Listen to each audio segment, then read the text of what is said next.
সালের আগমনে মৃত্যুরূপী বলার নাম রাখা হয়েছে চাঁদ সদাগরের বুদ্র বিস্তান্ত হইতে সাতালি পর্বতে লোহার বাসা।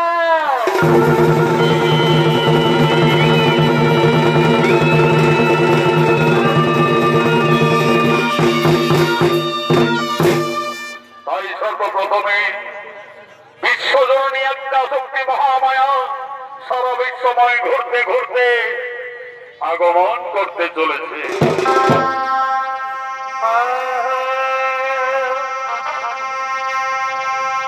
তুমি তত ভোজা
শিকার করতে করতে সেই জঙ্গলে আগমন করছে।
এই শিকারী অভিনয় অপরাধীর মহান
পাওয়া গেল না। সূর্য প্রায় অস্তাচলে যেতে চলেছে। আজ প্রায় সর্বদিন আমি অনাহারে রয়েছি, কোথাও একটিও শিকার পাইনি। এখন আমি কি করি? ওই তো বকুল গাছের ডালে সারসী পক্ষী বাসা বেঁধে রয়েছে।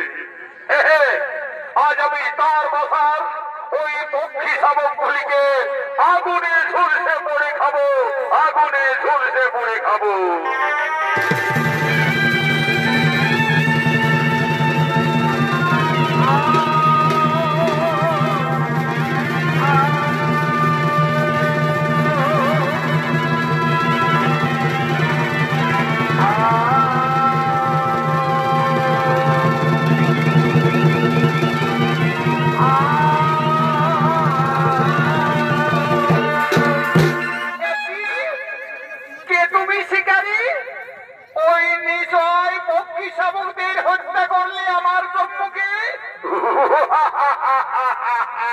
সুন্দরী, শিকারীর স্বভাব শিকার করা।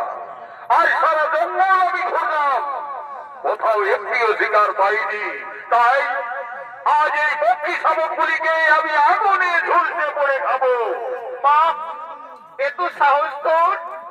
আমার সম্মুখে ওই নিঃসহায় পক্ষী শাবকদের হত্যা করে আগুনে ঝুলসে পড়ে খাবি?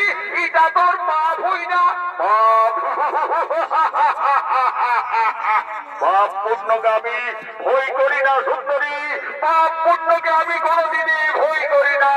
তবে শুনি দাও নোনাথ, আজ আমার সম্মুখে এই সারসীর সাতটি সন্তানকে তুমি নিঃসহায় ভাবে হত্যা করেছ। এই অপরাধের জন্য আমি তোমাকে অভিশাপ দিচ্ছি, কলি যুগে হবি তুই সাত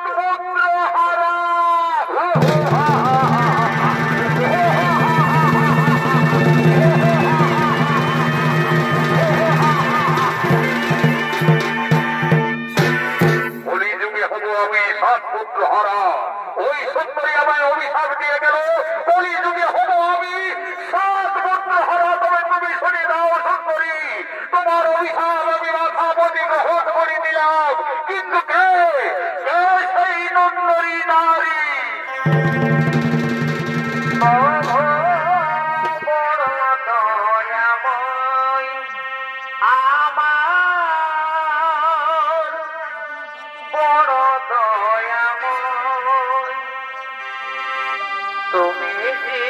পালন করতা করুণাময় প্রভু, বড় দয়াময় আমার, বড় দয়াময়, বড় দয়াময় প্রভু, বড় দয়াময় প্রভু, বড়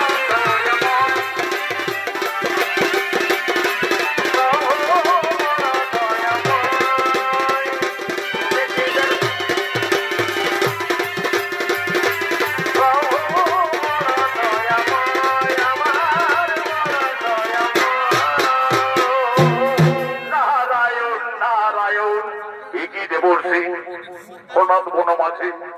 আচ্ছা দেবর্ষি, এক রূপসী নারী আমায় অভিশাপ দিয়ে গেল। বলতে পারো দেবর্ষি, সেই রূপসী নারীকে? নারায়ণ নারায়ণ, এই রুদ্রদেব, যে রূপসী নারী তোমায় অভিশাপ দিয়ে গেল, তুমি তাকে চিনতে পারলে না। সেই রূপসী নারী হলো সোম দেবী দুর্গা। দুর্গা, সোম দেবী একটা শক্তি দেবী দুর্গা আমায় নির্মম ভাবে অভিশাপ দিয়ে গেল। কিন্তু আমি আমার পাপ ধরে আমি তাকে চিনতে পারলাম না। যার জন্য দেব দেবী মানব মানবী যুগ যুগ করে তপস্যা করে সাধনা করে দর্শন পাই না, সেই মমতাময়ী দেবী আমায় শিক্ষায় দেখা দিতে এসেছিল। কিন্তু আমার পাপ চক্ষু দিয়ে আমি তাকে চিনতে পারলাম না। কলিযুগে হতে আমি আমায় সাত পুত্র হারা। মাগো মা, তুমি আমার সঙ্গে ছলনা করলে মা, তবে আমিও প্রতিজ্ঞা করছি মাতা, তোমার অভিশাপে যদি আমি কলিযুগে সাত পুত্র হারা হই, এসে যদি যায় মোর অমূল্য সম্পদ, শেষ হয়ে যায় যদি পুত্র পরিজন, তথাপি কোনদিন না বুঝিব আমি ওই নারীর চরণ, নারীর চরণ, নারী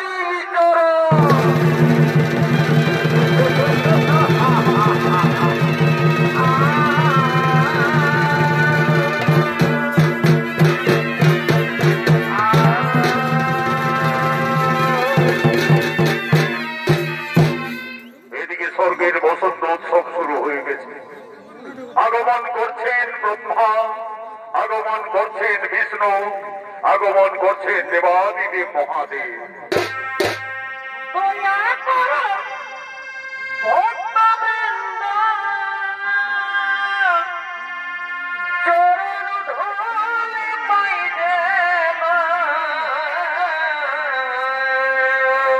আচ্ছা আচ্ছা আচ্ছা,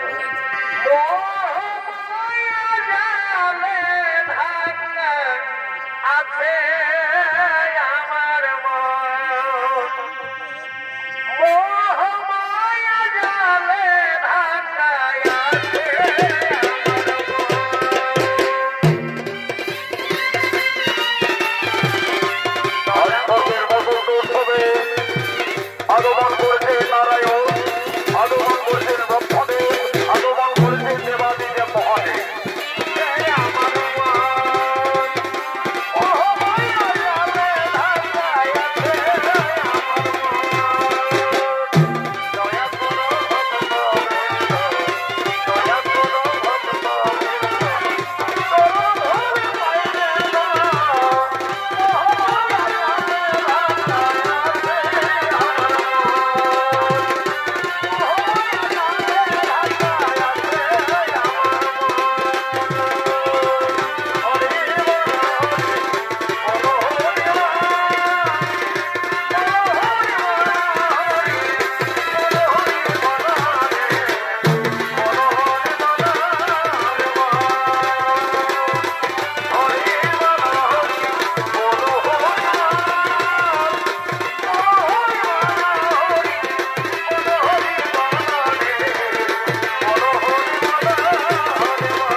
বলছে, হে প্রভু নারায়ণ, হে বিশ্বপিতা ব্রহ্মদেব, আজ স্বর্গে বসন্ত উৎসব শুরু হয়ে গেছে।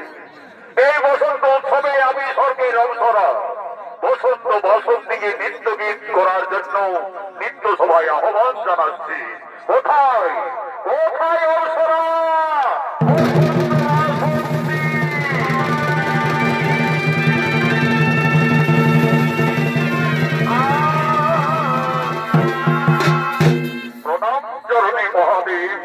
আদেশ করুন, শোনো বসন্ত বাসন্তী, আজ স্বর্গের এই বসন্ত উৎসবে এই দেবতাদের মনে আনন্দ দেওয়ার জন্য তোমরা এই দেব সভায় নৃত্য গীত আরম্ভ আজ মহাদেবের আদেশে শুরু করলো উষা অনিরুদ্ধ দেব সভায় নৃত্য গীত।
তো জানে না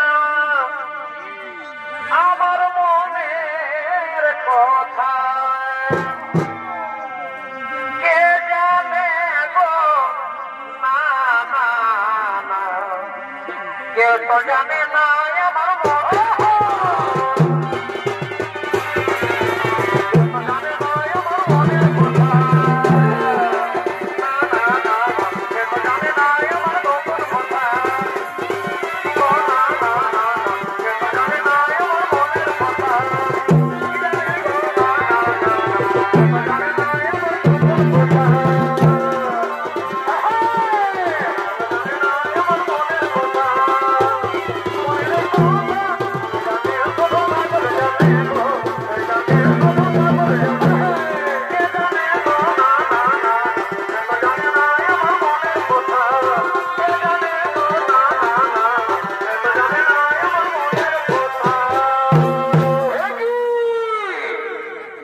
ওরে বসন্ত কুমার আজ অহংকারে মত্ত হয়ে দেবতাদের নৃত্য সভাই করিলে তাল ভঙ্গ করি নৃত্য ব্যর্থ। গুরুদেব আমায় ক্ষমা করবেন গুরুদেব, আমি কিছুই বুঝতে পারছি গুরুদেব, কিভাবে তাল ভঙ্গ হয়ে আমি নৃত্য ব্যর্থ করলাম। ওরে ওরে বসন্ত বাসন্তী অহংকারে মত্ত হয়ে মোর নৃত্য করিলে তাল ভঙ্গ, আজই ছিন্ন করিলাম কেষ্টটা কিরাম কবির অভিশাপ। যাও তরে মর্ম করে মানব রূপে জন্ম দিবে না গুরুদেব। আমাদের অভিশাপ দিলে আমাদের বর্তলোকে মানব বলে যেতে হবে, যেতে হবে বর্তপুরে।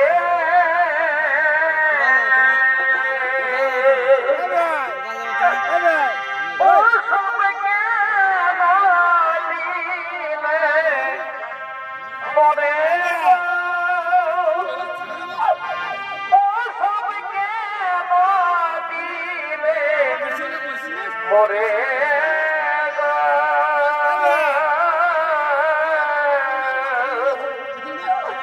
যেতে হবে বর্তপুরে।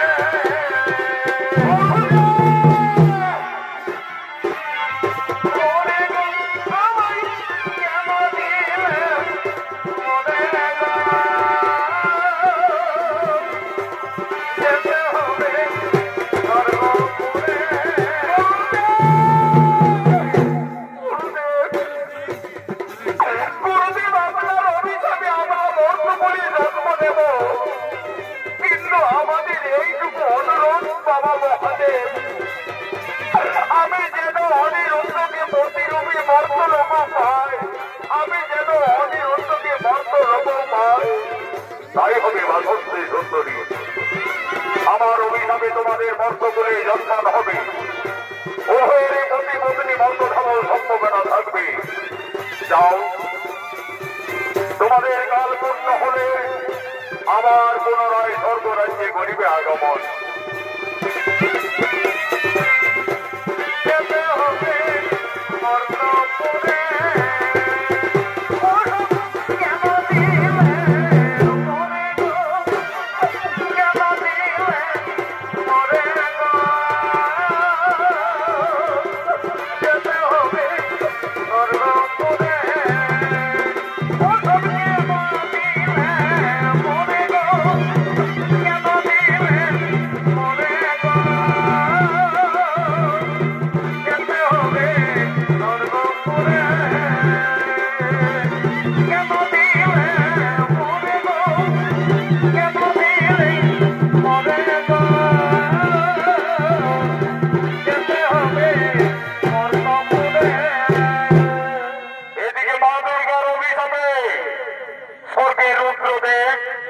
আজ রুদ্র শিকারী মর্তলোকে জান সদাগর রূপে জন্ম নিয়ে চম্পক নগরের রাজা হয়েছে।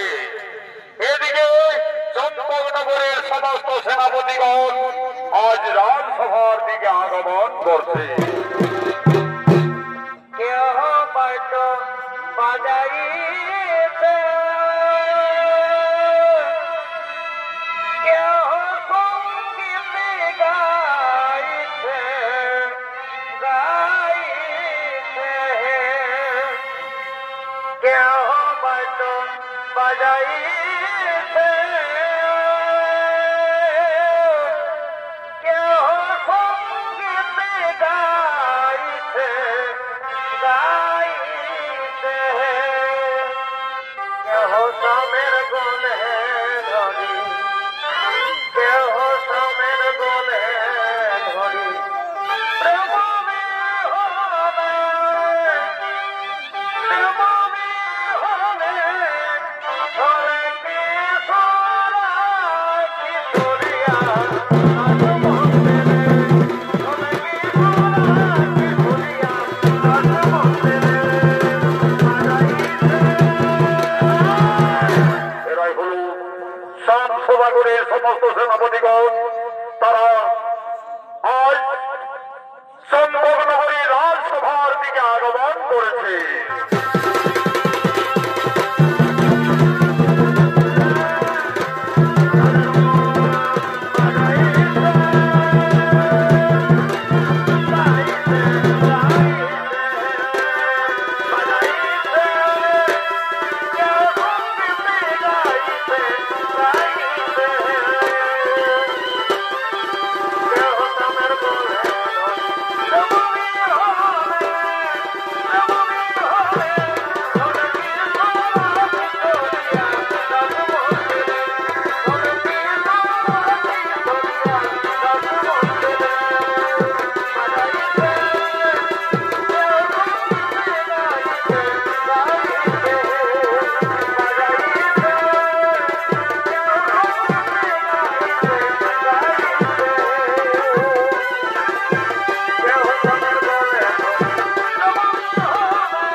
আজ রাজসভার দিকে আগমন করছে।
পূর্বজন্মে রুদ্র শিকারী ছিলে, মা দুর্গার অভিশাপে মর্ত করে চাঁদ সমাগর রূপে আগমন করেছে। নৃত্য পরিবেশন করে দেখাবেন স্বর্গীয় আদালত মাহাতর প্রধান শিষ্য ওস্তাদ যুধিষ্ঠির মাহাতো।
আমি প্রস্তাব দিচ্ছি, আমার পুত্র নক্ষেন্দর যথেষ্টই বড় হয়েছে, তার দ্বাদশ বর্ষ পূর্ণ হওয়ার পূর্বে বিধির লিখনে আমাকে তাকে বিয়ে দিতে হবে।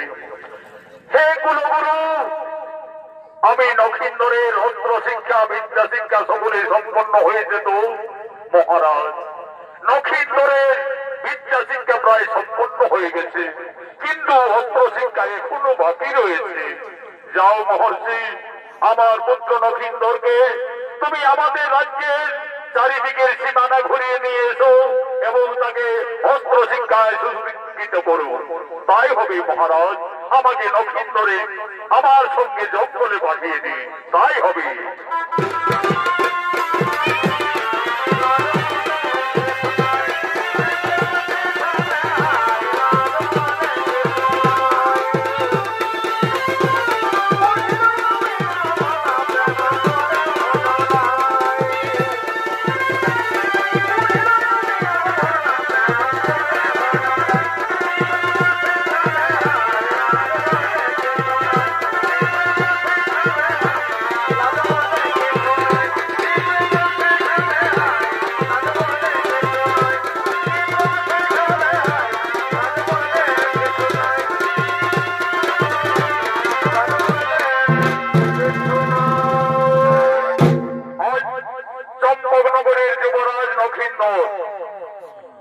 চম্পকনগরের কুলগুরুর সঙ্গে অস্ত্র শিক্ষা চালনার জন্য আজ তারা জঙ্গলে আগমন করছে।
তোমাকে অস্ত্র শিক্ষা চালনার জন্যই জঙ্গলে নিয়ে আসা হয়েছে।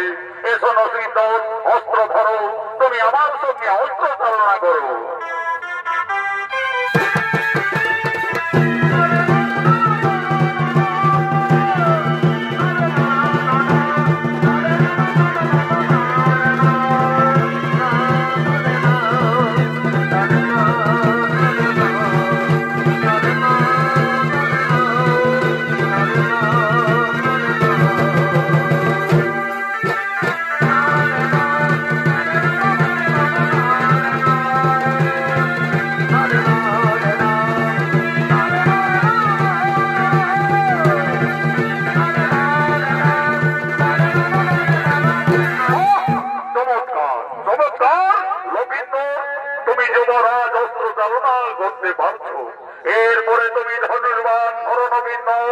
আর ওই দেখো ওই বড় বৃক্ষের মধ্যে কয়েকটি পাখি সারি সারি বসে রয়েছে, তাদের মধ্যে তুমি লক্ষ্য করো এবং সেই মাছের পক্ষীটি তুমি তীর মেরে তাকে হত্যা করো।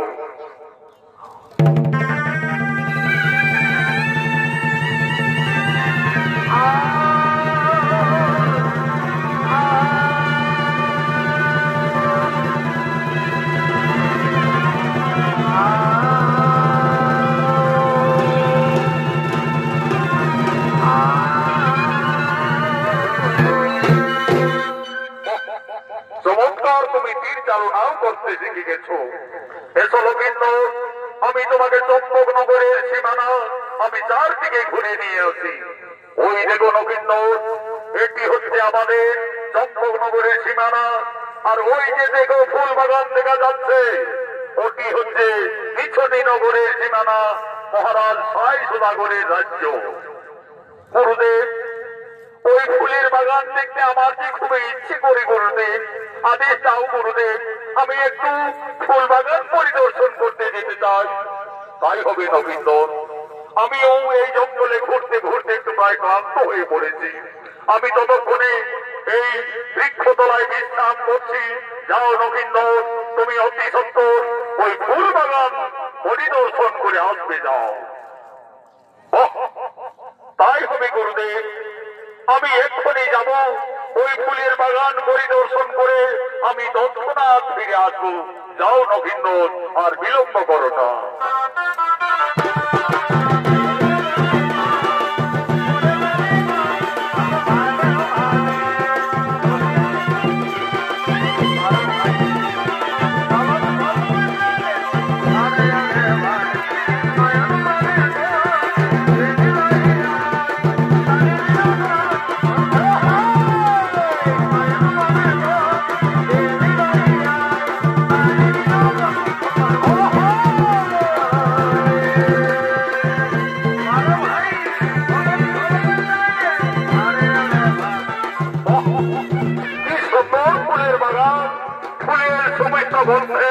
আমার মনোপ্রাণ আকুল করে তুলেছে।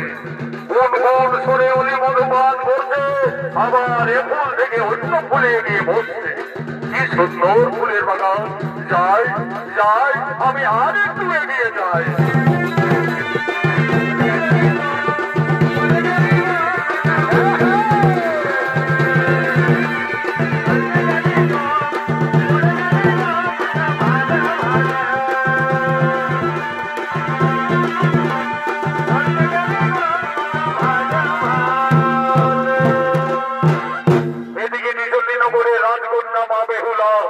তার দুই খেলার সাথী বাস্তবঙ্গলের সঙ্গে আজ নৃত্য করতে করতে ফুলের বাগানের দিকে আগমন করছে। বেহুলা খেলা করে রে মনের কৌতূহলে, খেলার সাথী বাস্তবঙ্গল নাচে সোনা তোলে। বেহুলা খেলা করে রে মনের কৌতূহলে, খেলার সাথে বাসু মঙ্গল নাচে সোনা তোলে। মনের কৌতূহলে, খেলার সাথে বাসু মঙ্গল। আজ মিশনের নগরে রাজকন্যা মা বেহুলা তার দুই খেলার সাথী বাস্তবঙ্গলের সঙ্গে নৃত্য করতে করতে খেলা করার জন্য ফুলের বাগানের দিকে আসছে।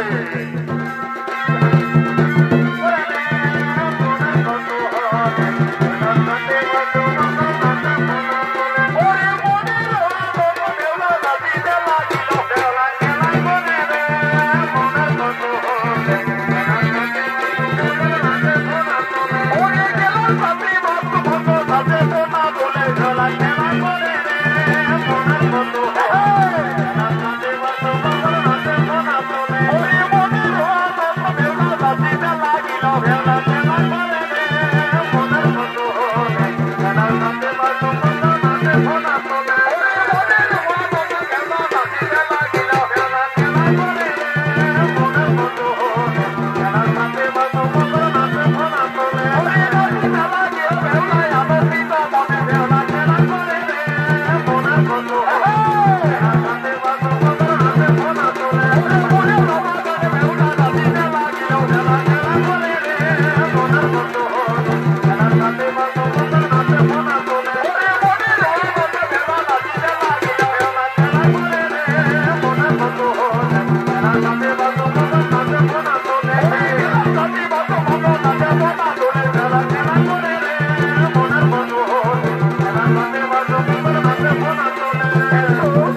বাস্তবঙ্গল তোমরা নিশ্চয় আমার সঙ্গে তাল মিলিয়ে নৃত্য করো, আমি তোমাদের নিচে আনন্দ পাই।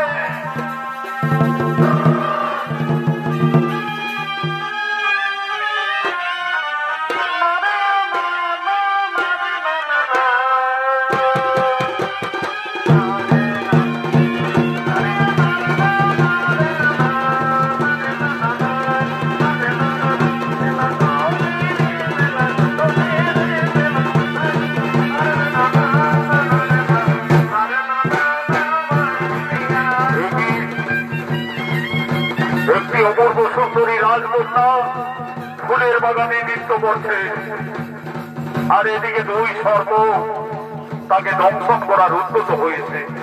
এখন আমি কি করি? না না, আমাকে ওই রাজকন্যাকে রক্ষা করতেই হবে।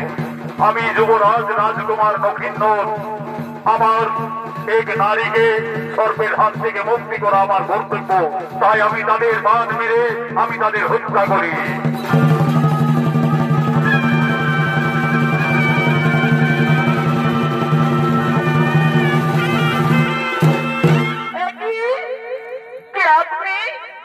আমার দুই খেলার সাথে বাস্তবঙ্গলকে তীর মেরে হত্যা করলে।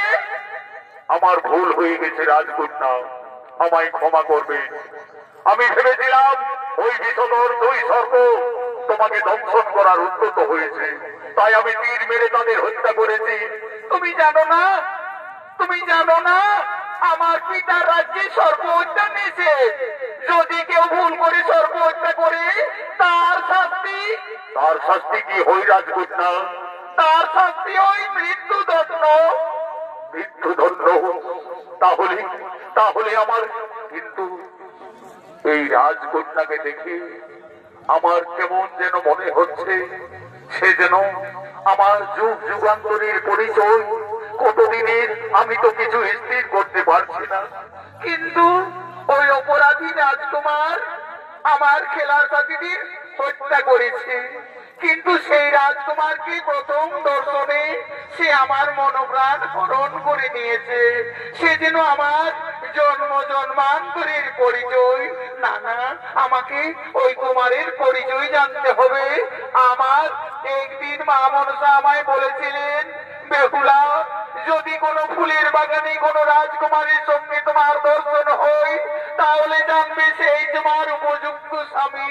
না না না, আমি ওই রাজকুমারের কাছে যাই, আমি ওই রাজকুমারের কাছে যাই।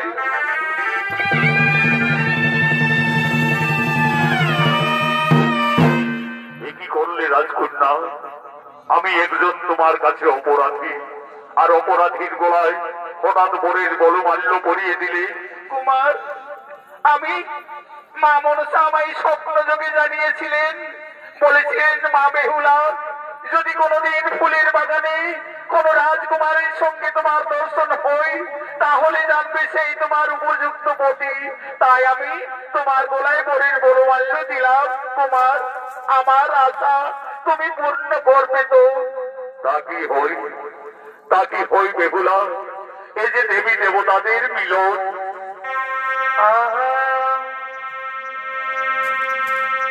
তোমায় দেখে যেমন মনে হয় এই অনেক দিনের পরিচয়।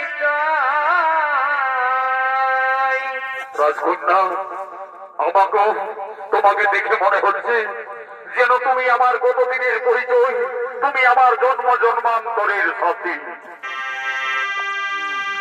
তোমায় দেখে যেমন মনে হয় অনেক দিনের পরিচয়, বারে বারে দেখি তেমন প্রেমী জানা কি প্রেমে মজাইলে বন্ধুয়া, কি প্রেমে মজাইলে বন্ধুয়া।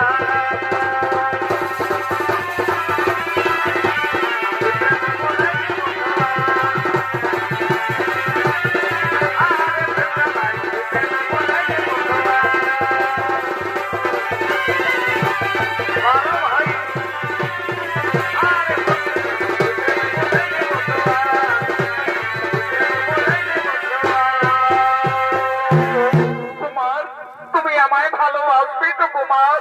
তাই হবে রাজকন্যা, আমি কি যে তোমার প্রথম দর্শনে তোমায় আমি ভালোবেসে ফেলেছি। আমার স্বপ্ন যে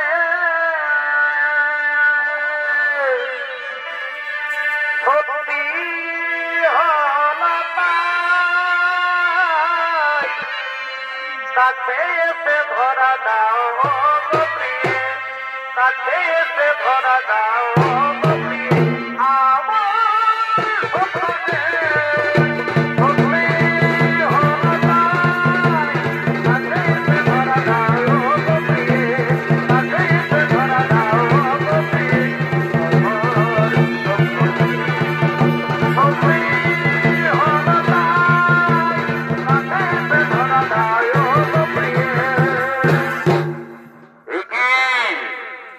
বেহুলা, তুমি ফুলের বাগানে একা একা এক অপরিচিত যুবকের সঙ্গে এইভাবে রাজকন্যা হয়ে তুমি তীব্রভাবে মুক্ত রয়েছ। মন্ত্রী, তুমি কার অফিসে এখানে এসেছো? মন্ত্রী, আমি এই রাজ্যের চম্পকনগরের মহামন্ত্রী।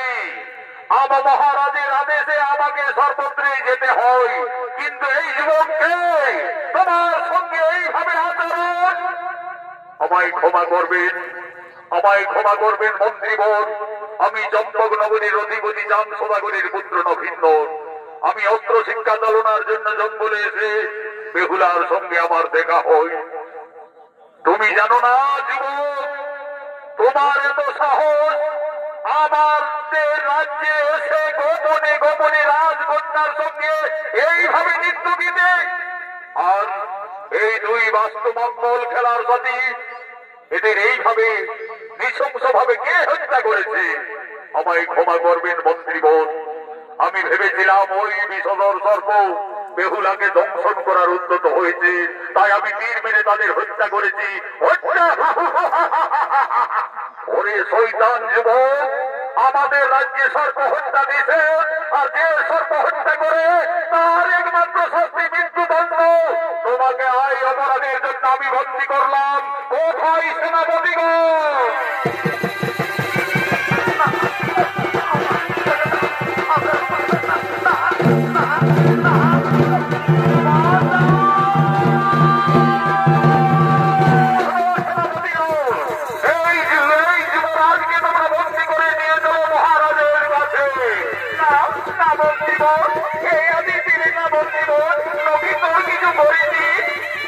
যাও, তুমি এসো বেহুলা আমার সঙ্গে। ওই অপরাধী যুবকের শাস্তি হবে একমাত্র মৃত্যুদণ্ড। নিয়ে চলো সেনাপতিগণ এই যুবককে।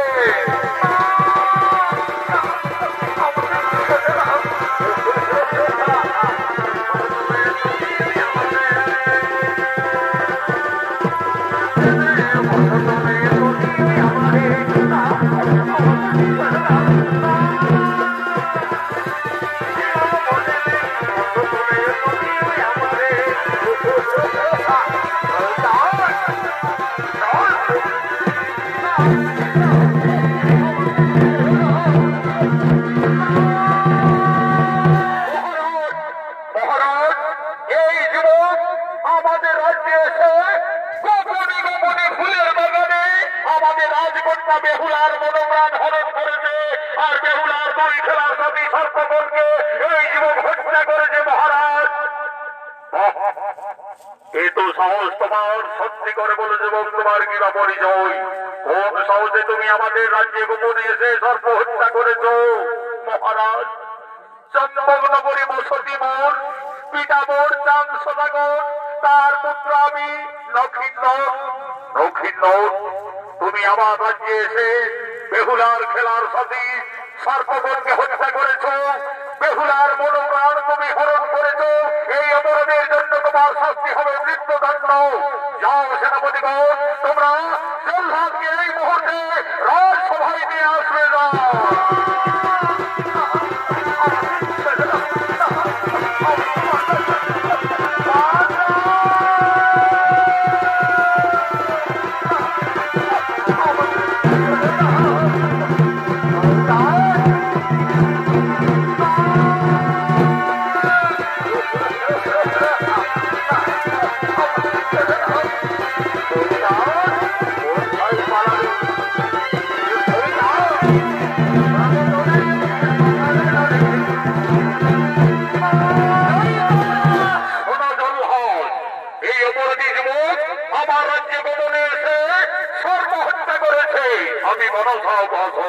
আমার রাজ্যে সম্পূর্ণভাবে সর্বহত্যা নিষেধ। যাও, সূর্যোদয় হওয়ার আগে এই যুবককে তুমি হত্যা করো।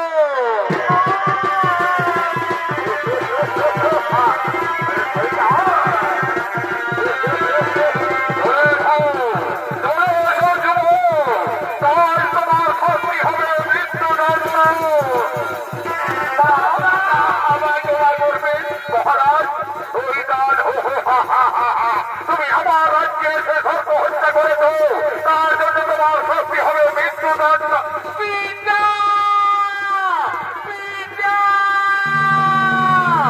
না পিতা না না না পিতা, মৃত্যুদণ্ডের আদেশ দিবেন না পিতা। আমি যে দক্ষিণপুরকে ভালোবেসে ফেলেছি পিতা।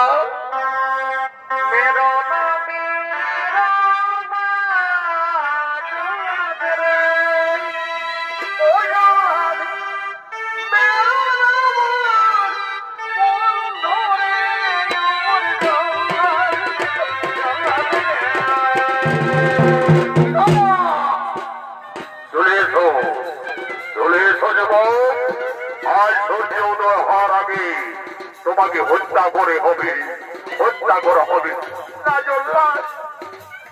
লক্ষ্মীকে যদি হত্যা করো তাহলে আগে পালো।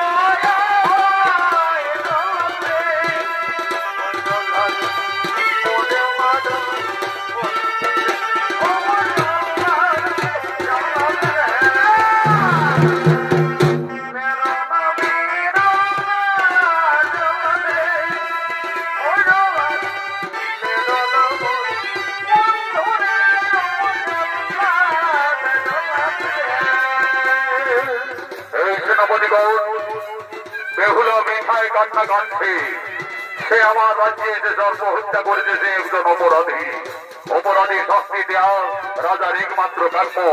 যাও, তোমরা বেহুলাকে এখান থেকে অন্য মহলে নিয়ে যাও। না পিতা না, আমি লক্ষ্মীকে ছাড়া বাঁচতে পারবো না পিতা। যাও সেনাপতিগণ, বেহুলাকে এই মুহূর্তে তোমরা নিয়ে যাও। না পিতা না, বেজো না বেজো।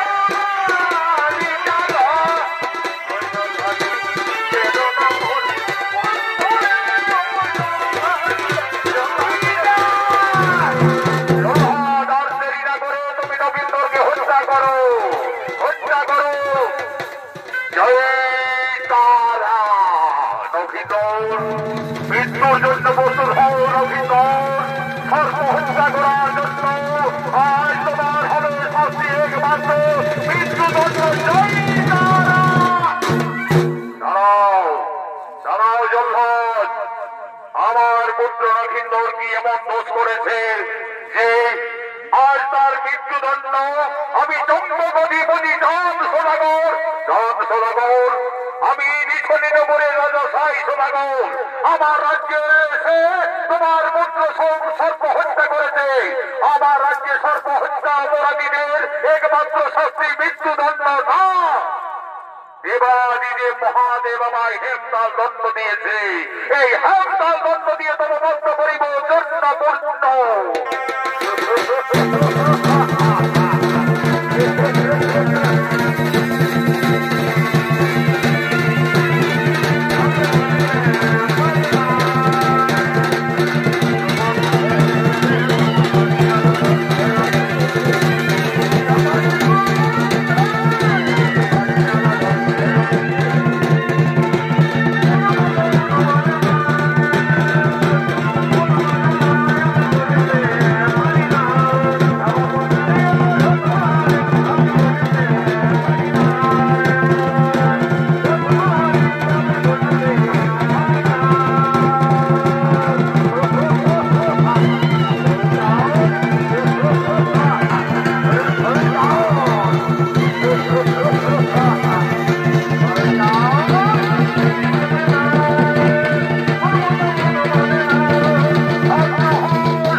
তোমরা যুদ্ধ না করে শান্ত হও।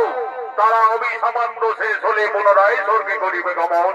তাদের না বৃথায় যুদ্ধ করে তোমরা করো শুভ বিবাহের আয়োজন। হে দেবাদিদেব মহাদেব, আপনার চরণে শতকোটি প্রণাম মহাদেব, আপনার চরণে শতকোটি প্রণাম। কিন্তু আমি মনে স্থির করেছি, আমি যে সতী কন্যা রূপী গুণে সতী গুণে আমি নক্ষিন্দরের বিয়ে দিতে চাই। কোথায় কোথায় তুমি নেড়াই নাথ? এই যে মহারাজ, আমি কাছেই রয়েছি। যাও নক্ষিন্দর, আমার পুত্রের আমি শুভ বিবাহের স্থির করেছি। তুমি অতি সত্বর গণক ঠাকুরকে ডেকে নিয়ে আসতে যাও। এই যে মহারাজ, আমি যাব, আর সঙ্গে সঙ্গে গণক ঠাকুরকে ডেকে নিয়ে আবার আমি ফিরে আসবো।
আমি নিয়ে এসেছি মহারাজ, তাই হবে। হে ঠাকুর মশাই, আমি যে সংকল্প করেছি রূপে গুণে সতী সুলক্ষণা ছাড়া আমি পুত্রবধূ ভেবে কিছুতেই মেনে নিতে পারবো না। আমি বেহুলার সঙ্গে আমার পুত্র নগেন্দ্রের বিয়ে স্থির করেছি। তুমি বিধির বিধান অনুযায়ী তুমি দেখো আমার পাত্রী সুলক্ষণা হই কি না হই। দেখছি মহারাজ, দেখছি। ঠিক আছে মহারাজ, আমি এক্ষুনি দেখছি। আজ গণক ঠাকুর তার পাঞ্জি দেখে বলছে, রয়ে গয়ে লক্ষিন্দর বেহুলা মহারাজ একদম রাজ মিলন। কিন্তু মহারাজ, কিন্তু আবার কি ঠাকুর মশাই, মহারাজ আদেশ না দিলে যে আমার বলতে ইচ্ছে করছে না মহারাজ। নীতি যায় বলো ঠাকুর মশাই, কিন্তু আবার কি? কিন্তু মহারাজ, বিয়ের রাতে সর্বাঘাতে নক্ষিন্দরের মৃত্যু। মৃত্যু না না না না না, আমি একাধি শিব ভক্ত, আমার কাছে রয়েছে হেমতাল দত্ত মহাজ্ঞান মন্ত্র। ঠাকুর মশাই তুমি বিয়ের আয়োজন করো। আমি আমার পুত্রবধূকে থাকার জন্য আমি সাঁতালি পর্বতে লোহার বাসন নির্মাণ করব। দেখি কিভাবে সর্বে দংশন করে তার মৃত্যু হয়। তোমরা বিয়ের আয়োজন করো, আমি যাই সাঁতালি পর্বতে করিতে লোহার বাসন। আজ চম্পকনগরের রাজা চলে গেলেন সাঁতালি পর্বতে লোহার বাসন তৈরি করতে। এদিকে বিয়ের আয়োজন হচ্ছে নিছনীনগরের রাজকন্যা বেহুলার সঙ্গে নগেন্দ্রের।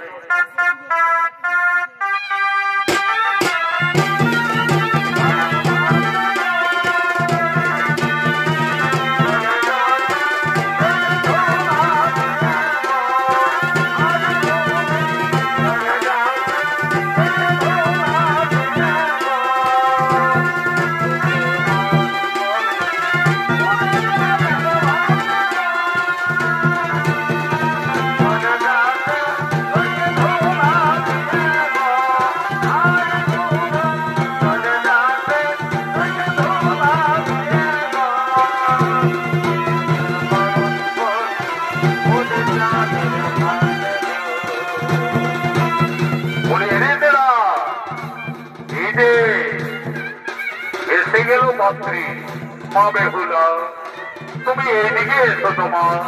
তুমি এইদিকে এসো। আমি 1 নম্বর কালী ঘটক। আমি তোমার বিয়ের সুলক্ষণা দেখতে যাই। মা বেহুলা, আমি তোমাকে, তুমি যে সতী সুলক্ষণা, আমি তোমাকে কয়েকটি প্রশ্ন করব। তুমি যদি সেই প্রশ্নের সঠিক উত্তর দিতে পারো তাহলে জানবো তুমি সতী সুলক্ষণা। আচ্ছা বলো দেখি মা বেহুলা, বাদ্যের সত্যি কোন বাদ্য শ্রেষ্ঠ হয়? আর অস্ত্রের মধ্যে কোন অস্ত্র শ্রেষ্ঠ হয়? আর পক্ষীর মধ্যে তুমি কোন পক্ষী শ্রেষ্ঠ হয়? বলো দেখি বুদ্ধিমতী মা বেহুলা। এই ঠাকুর, আমি যা জানি বাদ্যের শ্রেষ্ঠ শঙ্খনাদ, অস্ত্রে হয় সুদর্শন, পক্ষীর মধ্যে শ্রেষ্ঠ হয় বিনোদানন্দন। বাহ, হরিণেরা সতী সুলক্ষণা মনে হচ্ছে। আমাদের এখনো বর এলো না। বলি চল না, তাড়াতাড়ি তোরা বর সাজিয়ে নিয়ে আয়। আজ বেহুলার সঙ্গে হবে লক্ষিন্দরের শুভ বিবাহ।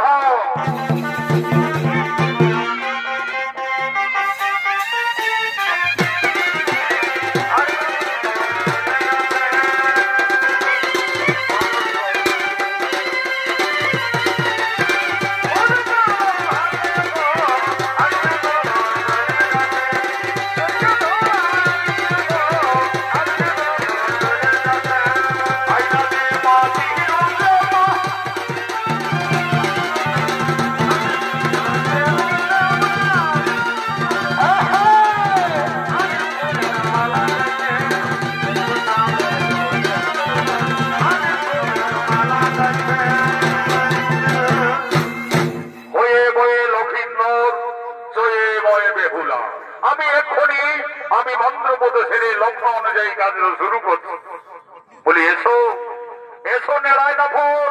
আমার যা পাওনা পাতি সকলে এইদিকে মেটাবে, তারপরে আমি শুভ বাজনা শুরু করছি। বাজাও বাবুরা বিহা ঘরের বাজনা আর মরা ঘরের কাজনা। কাল বেদে কালিন্দী, ব্রহ্ম বেদে বামুন, আগে ডমনা তারপরে বাবনা। চালাও বাবারা।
সঙ্গে এই শুভ বিবাহের কার্য সেরে আজ সাঁতালি পর্বতে লোহার বাসঘরে যাচ্ছে। লোহার বাসঘরে যাওয়ার পূর্বে উষ্ণান এবং বেহুলা আজ কাঁদছেন, তার নয়নের ধারা অবিরত বইছে। আজ মা বেহুলা কাঁদছেন আর বিদায়ের সন্ধিক্ষণে মাতা পিতার কাছে কেঁদে কেঁদে বলছে,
ভাই বোনেরা, 2025 সালের আগমনে সনদ মাহাতো সম্প্রদায়ের নতুন নৃত্যপালা চাঁদ সদাগরের পূর্ব বৃত্তান্ত হইতে সাঁতালি পর্বতে লোহার বাসন সুনীত পালাটি গানে সমাপ্ত করা হলো।